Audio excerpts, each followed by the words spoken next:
Raka menatap punggung Gunung Salak dari jendela rumah, seperti menatap sesuatu yang sudah lama menunggunya. Di dapur, ibu menaruh piring kosong dan meletakkan tangan di bahu Raka dengan suara yang bergetar. "Jangan, Nak," kata orang Salak. "Bukan gunung biasa." Ayah hanya menggeleng, tapi matanya kosong, seperti orang yang sudah pernah takut tapi tidak mau menunjukkan ketakutan itu. Adik-adiknya menangis pelan. Mereka memohon, menumpahkan doa dan rasa cemas. Semua omongan itu seperti rantai yang mencoba menahan Raka. Tetapi di dalam dadanya ada sesuatu yang lebih kuat. Rasa ingin tahu yang lama menumpuk dan harga diri yang tak mau tunduk pada larangan. Pagi itu Raka berangkat sendiri sebelum fajar, membawa ransel yang tidak terlalu berat, teli pinky coat, kompas, senter, dan bekal seadanya. Dia bilang pada keluarganya, ia hanya mencari udara, bukan mencari masalah. Namun saat dia menutup gerbang, ada rasa bersalah yang aneh menyobok, bukan karena ia takut, melainkan karena ia tahu kecewa itu akan menempel pada wajah ibu selama berminggu-minggu. Jalur awalnya biasa, akar-akar pohon yang membeli tanah, suara langkah yang menekan daun-daun kering, aroma tanah basah. Raka naik dengan tenang. Ia pernah mendaki bukit kecil, tahu jalan setapak, tahu cara membaca jejak. Tapi Gunung Salak berbeda. Semakin tinggi, hutan semakin rapat. Cahaya matahari yang menembus daun seperti senter yang remang-remang. Dan angin membawa suara yang tidak jelas, bukan deru, tapi bisik seperti kain digesek. Dia mulai melihat hal-hal kecil yang tidak masuk akal. Di kejauhan, antara pepohonan, ada bayangan hitam yang selalu berada 1 atau 2 lekukan dari pandangannya. Bila Raka berhenti dan menatap, bayangan itu diam, menyatu dengan kegelapan. Jika ia melangkah lagi, bayangan itu seakan berpindah sedikit ke samping, mengikuti bentuk jalur namun tidak menapaki tanah. Sekali-sekali Raka merasa seharusnya ia melihat hewan, tapi tidak ada suara dedaunan bergerak, tidak ada daun patah. Hanya kesunyian yang tiba-tiba terasa tebal seperti selimut. Kompasnya yang biasa setia juga mulai nakal. Ketika Raka berdiri di sebuah tanjakan kecil, ia mengeluarkan kompas dan memeriksa arah. Jarum seharusnya menunjuk utara, tetapi ia berputar-putar tanpa henti, seperti kepelikan. Raka mengangkat kompas, memeriksa lapisan kaca, mengguncangnya ringan. Jarum tetap berputar, kadang bergetar, lalu berhenti sebentar menunjuk arah yang salah, lalu berputar lagi. Ia menurunkan kompas dengan jantung berdebar. Mungkin ini gangguan magnetik, gumamnya dalam diri. Mencoba memberi penjelasan ilmiah pada sesuatu yang sulit diterima hati. Langit menjadi mendung lebih cepat dari biasanya. Burung-burung yang tadi berterbangan menjauh, entah kemana. Suara hutan berubah menjadi ruang kosong. Raka merasa ada yang memperhatikannya. Hatinya menegang, tapi ia tetap melangkah karena ia sudah terlalu jauh untuk berbalik. Tangan yang dingin mengusap pelipisnya, membuat keringat berdiri di kulit. Mendekati siang, ia menemukan bikus-bikus tenda tua di sebuah cerokan kecil, kain robek, tiang yang patah, barang-barang yang sudah lapuk. Aroma abu yang lama masih ada di sana, meskipun tak ada sisa-sisa api yang nyata. Di dekat tenda, ada tulisan yang setengah pudar di sebuah batu, huruf-huruf yang susah dibaca. Tetapi Raka merasakan ada amaran di dalamnya, seperti kata-kata yang terselip di antara lapisan lumut. Ia tidak berani menyentuhnya terlalu lama. Sesuatu dalam dada memanggilnya untuk pergi. Namun rasa ingin tahu mendorongnya mengecek lagi. Sore menjelang, kabut turun lebih cepat dari yang diharapkan. Raka menyalakan senter kecilnya, cahayanya menyingkap tepi jalan dan menimbulkan bayangan panjang. Di balik kabut, bayangan hitam itu muncul lagi, lebih dekat. Sekali ini, Raka merasa gerakan itu bukan hanya mengikuti, tetapi menunggu. Ada ritme napas yang tidak beraturan di sekitarnya, meskipun ia sendirian di jalan setapak yang sempit. Suara kompas berputar kembali, kali ini lebih keras, seperti dentingan halus yang memenuhi telinga.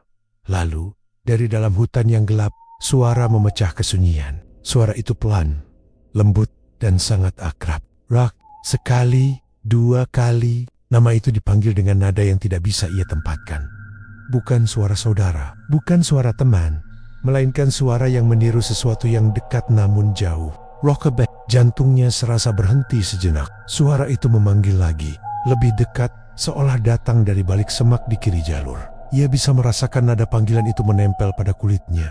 Menarik, siapa di sana? Raka memanggil dengan suara yang tidak setegas biasanya. Ia ingin memberikan jawaban tegas pada rasa takutnya, tetapi suaranya keluar lebih rapuh daripada yang ia kira. Tidak ada jawaban lain, hanya hening yang menelan. Suara itu memanggil lagi. Kali ini lebih seperti bisikan, namun setiap hurufnya jelas. Raka. Setelah hari itu, rumah Raka berubah seperti benda yang retak, selalu tampak utuh dari jauh. Tetapi bila didekati ada celah yang dingin dan tidak bisa diperbaiki. Keluarga berusaha merawatnya. Mereka membawanya ke klinik, meminta doa dari tetangga, dan menutup tirai supaya malam tampak lebih aman. Tapi malam tidak pernah benar-benar hilang. Malam menjadi waktunya suara-suara itu kembali. Halus, menempel pada dinding, seperti uap yang masuk lewat celah pintu. Raka sendiri sering terjaga pada tengah malam, duduk di tepi ranjang dengan mata yang kosong. Di kepalanya ada potenggen-potenggen, hari itu yang bergantian berdiri. Bayangan hitam di kejauhan, kompas yang berputar seperti jam rusak, suara yang memanggil namanya dari dalam pepohonan. Ada juga kenangan lain, lembut, mengganggu, tentang rambut panjang yang menutupi wajah, wangi yang aneh, seperti bunga yang basah, dan tangan yang tidak dingin namun menuntun. Ia berusaha menepisnya, tapi beanggen-beanggen itu terus datang, bukan hanya di pikirannya. Mereka muncul di rumah, di dapur, di belakang cermin, ketika ia bercermin di pagi hari. Di kampung, orang-orang mulai membicarakan Raka lebih dari sekadar bahan gosip. Ada yang berkata Raka mendapat gangguan karena melanggar larangan. Ada yang mengucap nama gunung dengan bibir bergetar, mengingat kejadian-kejadian lama yang tak pernah disebut keras. Bahkan beberapa orang yang selama ini tak percaya, hal-hal mistis menyiratkan bahwa Salak memang berat. Ada cerita lama yang mengambang kembali ke permukaan, tentang wanita yang pernah tersesat, tentang tenda yang hilang ditelan kabut, tentang kompas yang tak pernah bisa dipercaya lagi di bagian tertentu dari hutan. Kata-kata itu seperti aliran air yang lama kembali deras. Lama-kelamaan orang-orang lupa mana yang nyata dan mana yang hanya cerita yang tumbuh oleh ketakutan.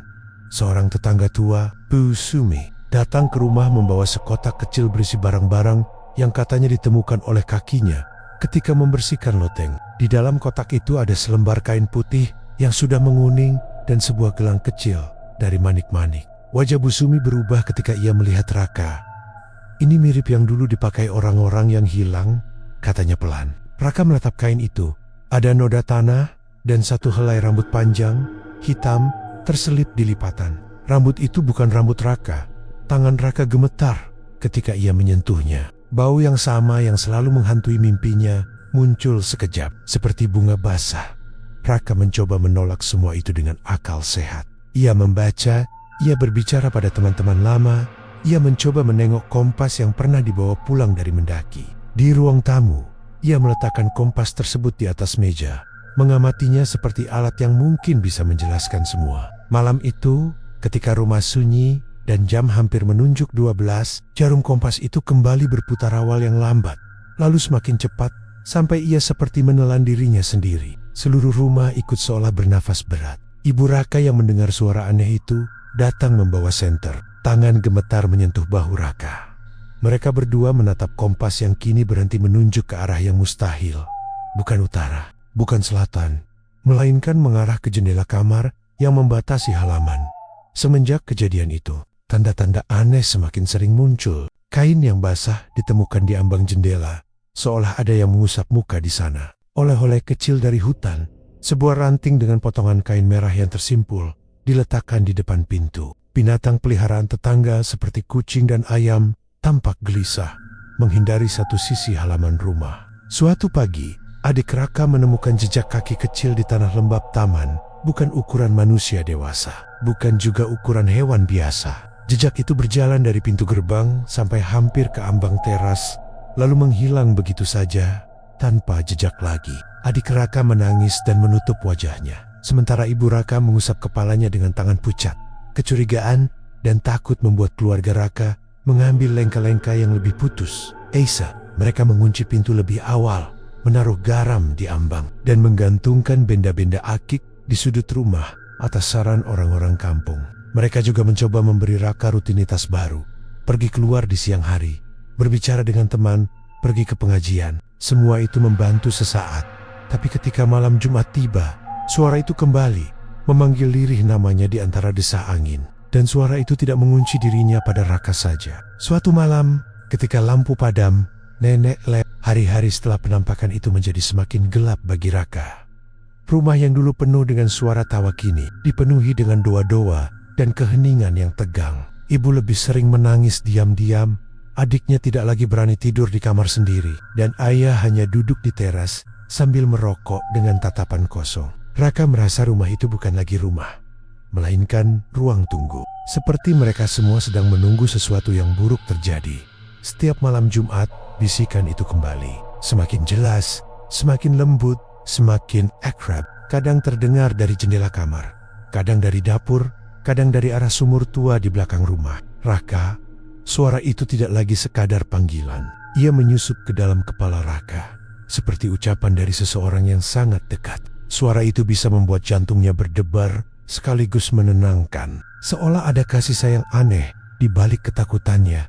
Sampai suatu malam, suara itu tidak hanya memanggil namanya. Suara itu berbisik, "Kamu belum pulang." Raka terbangun dengan keringat dingin, menatap ke langit-langit kamar. Ia tahu, suara itu bukan dari mimpinya. Ia nyata, seolah diucapkan langsung di telinganya. Ia duduk, menatap ke arah jendela, dan lagi-lagi ada helai rambut panjang menempel di sana. Rambut basah, berbau tanah, persis seperti waktu ia ditemukan di jurang. Keesokan paginya, Raka semakin murung. Ia tak mau bicara banyak, hanya duduk memandangi kompas rusak di tangannya. Jarumnya mati total, tapi setiap kali malam menjelang, jarum itu bergerak perlahan menunjuk arah yang sama, ke barat dia, arah Gunung Salak. Seakan benda itu sudah tidak lagi bekerja sebagai penunjuk utara, melainkan penunjuk jalan pulang ke tempat yang memanggilnya. Ayah mencoba meredakan keadaan. Ia mengajak Raka bergelenjelan di kebun, mengajaknya bicara tentang hal-hal biasa, tapi Raka jarang merespons. Ia merasa ada yang menempel padanya, seperti bayangan yang tak bisa diusir. Bahkan saat ia menutup mata, ia bisa merasakan wangi bunga basah dan rambut panjang yang menyentuh wajahnya. Suatu malam, ibu bermimpi buruk. Ia terbangun sambil menjerit, mengatakan ia melihat sosok wanita berambut panjang berdiri di kaki ranjang Raka. Wanita itu menunduk, rambutnya menutupi wajah, tangannya memegang bahu Raka, seolah sedang menuntunnya pergi. Ketika lampu dinyalakan, tentu saja sosok itu tak ada, tapi Raka sedang tidur sambil tersenyum tipis. Sesuatu yang jarang sekali ia lakukan sejak tragedi itu. Senyum itu bukan senyum tenang, melainkan senyum kosong, seperti orang yang sedang dipanggil dalam mimpinya. Hari-hari berlalu, dan gangguan makin menjadi. Pintu rumah sering terbuka sendiri di malam hari. Gelas di dapur pecah tanpa sebab. Suara langkah kaki terdengar di atap menjelang dini hari. Bahkan tetangga mulai ikut merasakan. Ada yang mendengar suara perempuan bernyanyi lirih di depan rumah Raka. Padahal tidak ada siapapun. Orang-orang desa mulai menjauh, takut ikut terseret oleh gangguan itu. Puncaknya terjadi pada malam Jumat berikutnya. Raka tidak bisa tidur. Bisikan itu terlalu jelas. "Raka, pulanglah, aku menunggu." Suara itu begitu dekat, seolah ada seseorang berbisik langsung di belakang telinganya. Ia menoleh cepat, tapi hanya mendapati kamar yang gelap. Lalu, di cermin dekat lemari, ia melihat pantulan samar. Sosok wanita berambut panjang berdiri di sudut kamar. Rambutnya menutupi wajah, gaunnya lusuh, kulitnya pucat kehijauan. Seperti mayat yang lama terendam air roka tergit. Hampir menjerit, tapi tubuhnya tidak bisa bergerak. Sosok itu perlahan mengangkat kepalanya, dan di balik rambut kusutnya terlihat mata yang hitam penuh tanpa bola mata putih.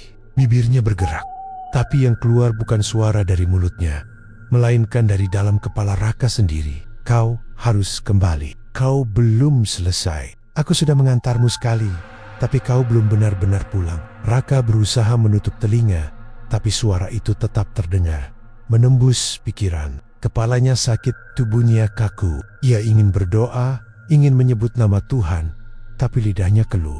Wanita itu melangkah mendekat. Bayangannya tidak menimbulkan suara langkah, hanya gesekan kain basah di lantai.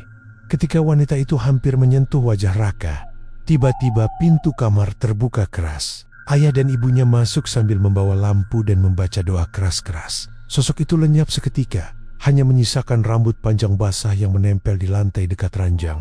Rambut itu nyata, bisa dipegang, dan baunya begitu menyengat seperti Hari-hari setelah ruqyah itu seperti menunggu badai. Raka memang sedikit tenang, tapi hanya di siang hari. Malam tetap menjadi musuh. Bisikan itu tidak lagi datang dari luar, tapi langsung dari dalam kepalanya. Ia tidak selalu mendengar suara perempuan itu dengan jelas, namun getarannya tetap terasa, seperti seseorang yang berdiri di belakangnya, bernafas perlahan di telinga. Ustadz yang membantu mereka, Ustadz Hasan, datang lagi setelah 3 hari. Ia duduk di ruang tamu dengan wajah serius. Saya sudah bilang, panggilan ini tidak bisa diputus hanya dengan doa. Gunung itu menandai dia. Kalau kita tidak menghadapinya, bisikan itu akan terus ada. Dan lama-lama, bukan hanya Raka yang kena. Kalian semua bisa ikut terseret. Ibu menangis keras, memohon agar jangan membawa Raka kembali ke sana. Tapi ayah hanya diam, meremas rokok di tangannya sampai hancur. Ia tahu, ini jalan yang tidak bisa dihindari. Kapan kita berangkat? Suaranya serak. Ustadz Hasan mengangguk pelan. Malam Jumat depan, kita harus kembali ke tempat dia ditemukan. Hari itu pun tiba. Raka, dengan tubuh yang masih lemah, dipaksa menyiapkan diri. Bersama Ustadz Hasan, ada 3 orang laki-laki desa yang ikut. Pak Hadi, pemandu tua yang dulu memperingatkan Raka. Lalu 2 pemuda desa yang dipercaya, sering membantu dalam pencarian orang hilang. Mereka membawa peralatan mendaki seadanya, bekal, serta benda-benda yang dianggap bisa menolak gangguan, air doa, garam, dan kain putih berisi ayat-ayat yang digulung rapat. Perjalanan menuju kaki Gunung Salak terasa berat, bukan hanya karena medan, tetapi juga karena beban yang mereka bawa dalam hati. Sepanjang perjalanan, Raka lebih banyak diam. Sesekali ia meraba kompas rusaknya yang disimpan di kantong. Jarumnya masih bergerak pelan, menunjuk ke arah hutan, seolah menuntun. Saat matahari mulai turun, rombongan masuk ke jalur pendakian. Hutan terasa berbeda, lebih sunyi dari biasanya. Burung tidak terdengar, hanya suara angin yang menyerupai bisikan. Kabut turun cepat, lebih cepat daripada seharusnya. Raka merasa tubuhnya ringan, seperti ada sesuatu yang menuntun langkahnya. Jangan keluar dari barisan, perintah Ustadz Hasan keras. Kalau ada suara memanggil, jangan ditoleh. Semua mengangguk, tapi hati mereka berdegup keras. Semakin masuk ke dalam hutan, kejadian aneh mulai muncul. Bayangan hitam yang dulu pernah dilihat Raka, kini muncul lagi, bergerak cepat di antara pepohonan. Kadang seperti manusia, kadang hanya seperti asap. Pemuda desa yang ikut mulai gemetar. Satu dari mereka hampir terpeleset karena panik. Di tengah perjalanan, mereka menemukan sesuatu yang membuat bulu kuduk berdiri. Sebuah tenda tua, robek, ditinggalkan. Sama seperti yang pernah dilihat Raka dulu. Tapi kali ini ada tambahan. Di dalam tenda terdapat pakaian kompeng camping yang masih basah, meski jelas sudah lama ditinggalkan. Di atasnya ada rambut panjang hitam yang menempel seperti benang kusut. Raka hampir pingsan melihatnya. Itu dia. Suaranya bergetar. Ustadz Hasan segera membacakan doa keras-keras, lalu menyuruh semua orang meninggalkan tenda itu. Tapi sebelum mereka pergi, salah satu pemuda mendengar sesuatu. Ada yang manggil saya, Pak. Suaranya lirih, matanya kosong. Ia hampir berjalan ke arah semak, tapi ditarik oleh Pak Hadi dengan kasar. Jangan, itu bukan manusia, bentaknya. Malam turun, kabut semakin tebal. Mereka akhirnya sampai di sebuah jurang kecil, tempat Raka dulu ditemukan. Angin berhembus kencang, membawa aroma tanah basah bercampur wangi bunga. Aroma itu langsung membuat Raka lemas, tubuhnya gemetar tak terkendali. Dia ada di sini, gumam Raka pelan. Matanya mulai berkaca-kaca. Ustadz Hasan menyuruh mereka membuat lingkaran. Di tengah lingkaran itu, ia menaruh air doa, garam, dan kain putih berisi ayat-ayat. Lalu ia memulai bacaan dengan suara keras, menggema di tengah kabut. Pada awalnya hanya suara angin, tapi perlahan terdengar suara lain. Suara perempuan menyanyi lirih seperti lagu pengantar tidur. Suara itu datang dari arah jurang. Raka. Panggilan itu jelas, lembut, dan mengguncang hati. Tubuh Raka tiba-tiba kaku. Matanya kosong, mulutnya bergerak sendiri. Aku pulang. Suaranya serak. Ia berusaha berdiri, tapi Ustadz Hasan menekan bahunya. Jangan ikuti dia. Namun semakin keras doa dibacakan, semakin kuat pula gangguannya. Angin berputar, membuat daun beterbangan. Bayangan-bayangan hitam muncul di sekeliling mereka, berjalan tanpa suara, mengitari lingkaran. Setelah kejadian di jurang itu, mereka semua kembali dengan tubuh lelah. Raka dipapah pulang, wajahnya pucat, matanya kosong seperti orang yang kehilangan arah. Orang-orang desa menyambut dengan cemas, berharap semua selesai. Tapi Ustadz Hasan hanya menggeleng. Kata-katanya dingin seperti pisau. Dia belum benar-benar pergi. Dia hanya menunggu. Kata-kata itu terbukti benar. Gangguan yang sebelumnya hanya menghantui rumah Raka, kini mulai menjalar ke desa. Malam-malam jadi lebih panjang, lebih dingin, lebih sunyi. Orang-orang yang lewat di jalan desa selepas maghrib sering mendengar suara perempuan menyanyi lirih dari arah pepohonan. Beberapa bahkan bersumpah melihat bayangan wanita berambut panjang duduk di atas pohon beringin. Rambutnya tergerai sampai menyentuh tanah. Awalnya orang mengira itu hanya halusinasi, tapi semakin hari, semakin banyak yang melihat. Hewan-hewan peliharaan resah, ayam berkokok tengah malam, anjing menggonggong ke arah gelap, kucing bersembunyi sambil mengeong panjang. Suasana desa berubah seperti tanah asing yang tak ramah lagi di Ramaroka. Gangguan jadi lebih parah. Setiap malam Jumat, suara itu kembali. Tapi kali ini bukan hanya di telinga Raka. Ibu, ayah, bahkan adiknya ikut mendengar. Suara itu memanggil lirih, Raka, pelangla. Kadang suara itu terdengar dari dalam sumur belakang rumah, kadang dari dapur yang kosong. Pernah suatu malam, suara itu terdengar dari kamar adiknya, membuat anak kecil itu menjerit ketakutan sampai pingsan. Raka sendiri semakin terpuruk, tubuhnya kurus, matanya cekung. Ia sering bengong menatap jendela berjam-jam. Tangan kanannya selalu meraba leher, seperti merasakan ada tali halus yang menariknya ke suatu arah. Aku merasa dia ada di dekatku. Setiap waktu, katanya lirih kepada ayah. Ayah hanya bisa menggenggam pundaknya, meski tangannya sendiri gemetar.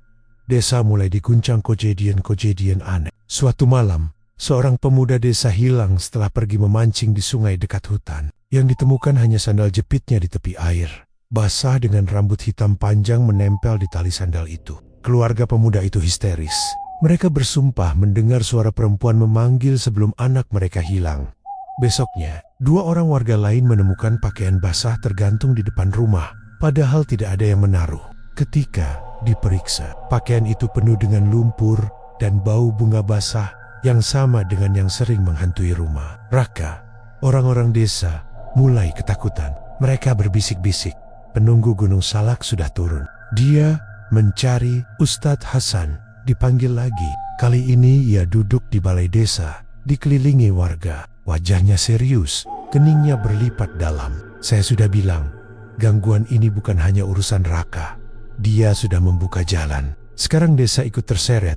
Lalu, apa yang harus kami lakukan? Tanya seorang bapak dengan suara gemetar. Harus ada yang menutup pintu itu, jawab Ustadz Hasan. Kalau tidak, dia akan terus mencari, dan semakin banyak yang akan hilang. Warga menatap Raka dengan tatapan campur aduk.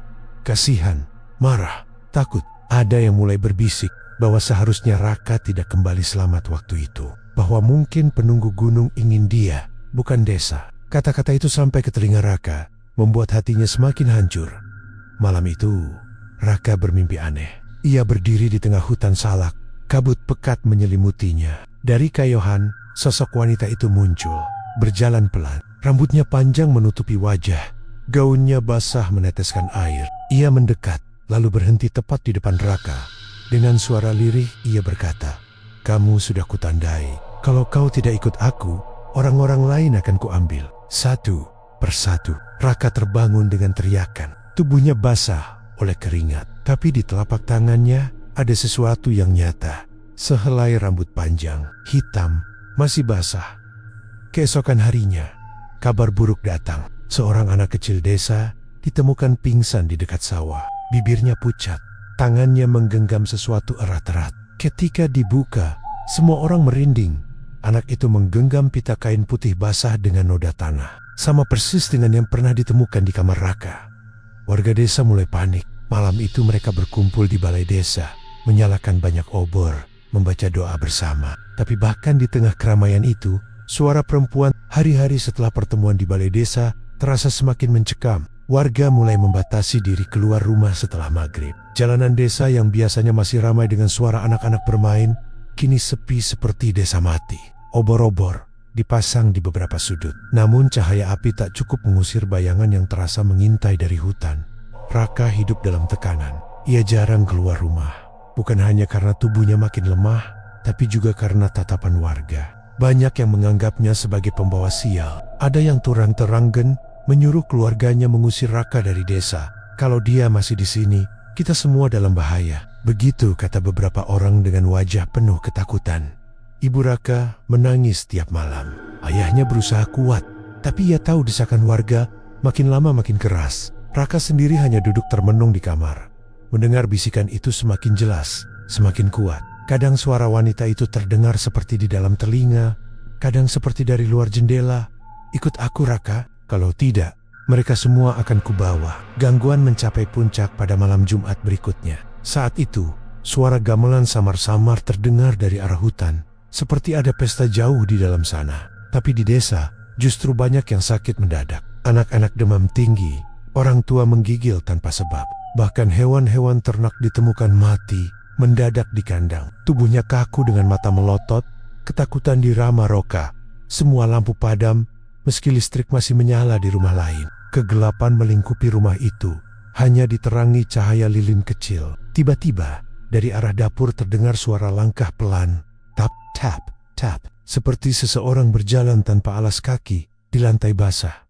Adik Raka berteriak dari kamar. Saat ibu dan ayah berlari menghampiri, mereka mendapati anak kecil itu duduk kaku di kasur, matanya terbelalak menatap langit-langit. Bibirnya bergetar, dan dari mulut mungilnya keluar suara yang bukan miliknya. Suara perempuan dewasa, pelan dan dingin. Raka, waktunya sudah tiba. Kalau kau tak ikut, aku akan ambil adikmu. Ibu langsung menjerit histeris, sementara ayah berusaha memeluk anak itu. Raka sendiri berlari masuk, wajahnya pucat, tubuhnya gemetar. Kukup, teriak. Ia tahu, ini ancaman terakhir. Malam itu, Raka menemui Ustadz Hasan di surau desa. Dengan suara serak, ia berkata, "Kalau memang dia menginginkan aku, biar aku yang pergi. Asal jangan orang lain yang jadi korban." Ustadz Hasan menatapnya dalam-dalam, lalu menghela napas berat. "Nak, kalau kau pergi begitu saja, itu sama saja menyerahkan dirimu pada jin kafir. Dia tidak akan pernah puas meski kau sudah jadi miliknya." "Tapi kalau aku tidak pergi, semua orang bisa mati," jawab Raka, hampir menangis. "Aku tidak tahan melihat desa ini hancur karena aku." Ustadz Hasan terdiam lama. Akhirnya ia berkata, "Kalau kau memang sudah bertekad, biarlah aku ikut mendampingi. Kita tidak akan menyerahkan dirimu begitu saja. Kita akan berusaha melawan, meski nyawa jadi taruhannya." Tengah malam, Raka bersama Ustadz Hasan dan dua pemuda desa yang masih berani berjalan menuju hutan. Mereka hanya membawa bekal doa, garam, dan ayat-ayat suci yang dililitkan pada kain putih. Jalan setapak gelap, diterangi obor kecil. Semakin jauh masuk, semakin tebal kabut yang turun. Suara-suara aneh mulai terdengar. Gamelan, tanggisan bayi, tawa wanita bercampur jadi satu. Hutan yang biasanya riuh dengan suara binatang, kini seakan berubah menjadi dunia lain. Di sebuah lapangan kecil yang dikelilingi pepohonan besar, mereka berhenti. Di sanalah sosok itu menunggu. Wanita berambut panjang berdiri di bawah pohon. Gaunnya basah, rambutnya menjuntai sampai tanah. Wajahnya separuh tertutup rambut, tapi mata hitamnya tampak jelas menembus kabut. Ia tersenyum tipis, menatap Raka seperti seekor binatang lapar menatap mangsanya. "Datang juga kau." Suaranya bergema, tidak keluar dari mulut, tapi langsung menusuk kepala. Raka gemetar. Setelah malam penyerahan itu, desa kembali sedikit tenang. Warga mulai berani keluar rumah di malam hari. Suara-suara ganjil dari hutan tidak lagi terdengar, dan Huan berhenti gelisah. Orang-orang percaya bahwa Ustadz Hasan berhasil mengusir penunggu itu. Namun, ketenangan itu hanya bertahan sebentar. Raka tetap dihantui. Tidurnya tak pernah nyenyak. Setiap kali ia memejamkan mata, ia selalu terjebak di hutan Gunung Salak. Kabut putih menyelimuti. Suara gamelan samar terdengar, dan selalu ada sosok wanita itu berdiri di kejauhan, menunggu dengan sabar.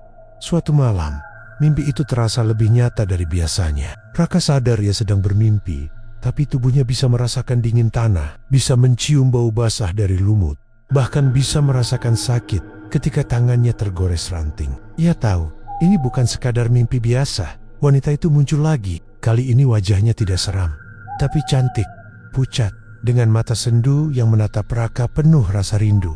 Rambut panjangnya tergerai menutupi bahu, Gaunnya putih dan ia berjalan pelan mendekat.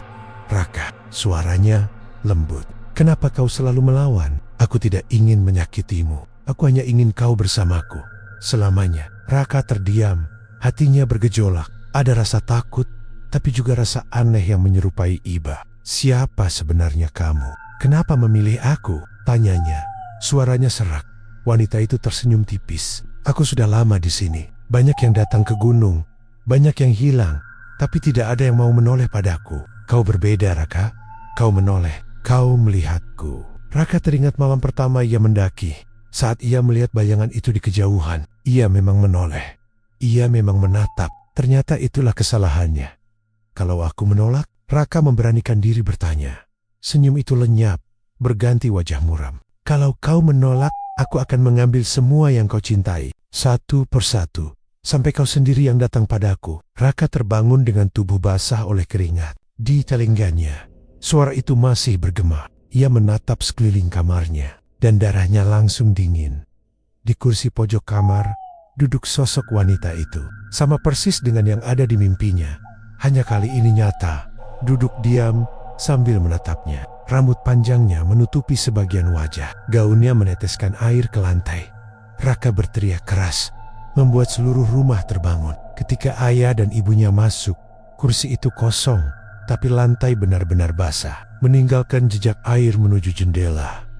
Sejak malam itu, batas antara mimpi dan kenyataan bagi Raka makin kabur. Kadang ia melihat wanita itu di kaca jendela, kadang di belakang pintu, kadang di jalan desa. Tidak ada yang lain bisa melihat, hanya dia. Tapi setiap kali ia muncul, selalu ada aroma bunga basah yang menyertai. Ustadz Hasan dipanggil lagi. Wajahnya kali ini lebih suram dari sebelumnya. "Aku sudah bilang, ini belum selesai." Sosok itu bukan sekadar jin pengganggu biasa. Dia adalah penunggu yang sudah lama menandai orang-orang tertentu.